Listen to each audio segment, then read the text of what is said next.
ஆசையாக சமைத்துக் கொடுத்த கார்த்திக்.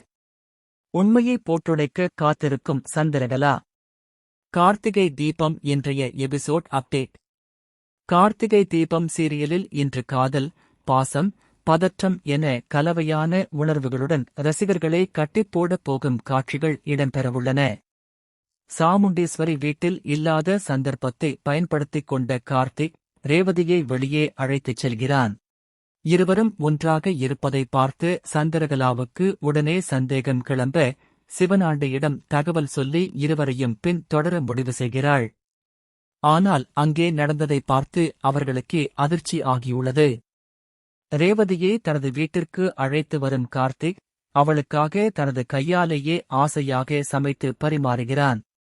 ரேவதியும் அந்த அன்பை ரசித்து மகிழ ஜன்னல் வழியாக இவற்றை பார்த்து சந்திரகலா மற்றும் சிவனாண்டி இருவருக்கும் இடையே இருக்கும் நெருக்கத்தை புரிந்து கொள்கின்றனர். இதோடு நிற்காமல் இந்த விஷயத்தை சாமுண்டீஸ்வரியின் காதில் போட்டு பெரிய பூகம்பத்தை கிளப்ப வேண்டும் என்று சந்திரகலா திட்டம் போடுகிறாள். இதற்கிடையில் மனதை நெகிழ வைக்கும் ஒரு தருணமும் அரங்கேறுகிறது. கார்த்திக் தனது திருமண ஆல்பத்தை ரேவதியிடம் காட்ட அந்த புகைப்படங்களை பார்த்த ரேவதி திடீரென சோகமாக மாறுகிறாள். ஏன் மாமா, நான் சோகமா இருக்கேன் என்று கேட்கும் ரேவதியிடம் தங்களது திருமணத்தின் போது நடந்த கஷ்டங்கள், பிரச்சினைகள், எதிர்பாராத திருப்பங்கள் அனைத்தையும் கார்த்திக் நினைவு கூர்கிறான். கார்த்திக்கின் மனவேதனையை உணர்ந்த ரேவதி அவரது மடியில் சாய்ந்து ஆறுதல் தேடுவது காட்சிக்கு கூடுதல் உணர்ச்சி சேர்க்கிறது.